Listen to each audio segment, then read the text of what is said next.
గుంటూరు మాజీ YCP MLA Mustafa కుమారుడు బషీర్.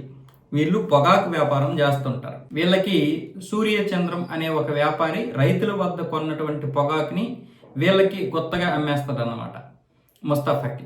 అయితే గత కొంతకాలంగా ముస్తఫా ఆ యొక్క పొగాకు ధరలు తగ్గించేశాడంట. దాంతో ఆ వ్యాపారి అయినటువంటి సూర్యచంద్రం వేరే వ్యాపారికి విక్రయించడం మొదలుపెట్టాడు. వీళ్ళ దగ్గరికి విక్రయించలేదనే కోపంతో ఈ ముస్తఫా కుమారుడు బషీరు ఈ సూర్యచంద్రం గారి అబ్బాయి అభిని, అలాగే డ్రైవర్తో పాటు వాళ్ళ గుమస్తాని ముగ్గురిని కిడ్నాప్ చేసి, మీ నాన్న మాకు డబ్బులు ఇవ్వాలి, ఆ డబ్బులు ఇచ్చిన తర్వాతనే మిమ్మల్ని విడిచిపెడతామని చెప్పి వాళ్ళని కిడ్నాప్ చేస్తే ఆ అభి అనే అబ్బాయికి ఫోన్ ఇచ్చారు. ఫోన్ ఇస్తే ఎప్పుడు కిందటి సోమవారం ఫోన్ ఇస్తే వాళ్ళ నాన్నకి ఫోన్ చేశారు. నాన్న, ఇలా ముస్తఫా వాళ్ళ అబ్బాయి బషీర్ మమ్మల్ని కొట్టి కిడ్నాప్ చేశాడు, మనం ఇవ్వాల్సినటువంటి డబ్బులు ఇవ్వకపోతే మమ్మల్ని చంపేస్తాడంట అని చెప్పి అభి అనే అబ్బాయి ఏడ్చుకుంటూ ఫోన్ చేశాడు. అంటే అప్పటికే ఆ అబ్బాయిని కొట్టేశారు.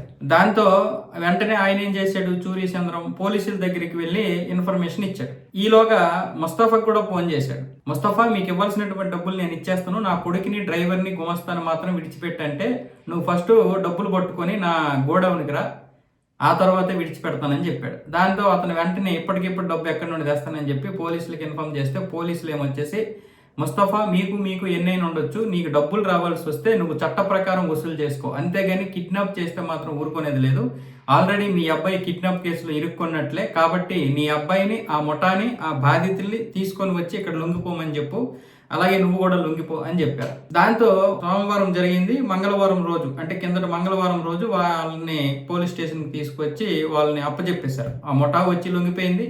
ఆ ముగ్గురిని కూడా పోలీస్ స్టేషన్లో అప్పచెప్పేశారు. కానీ ఇక్కడ బషీరు వాళ్ళ నాన్న ముస్తఫా మాత్రం పారిపోయారు.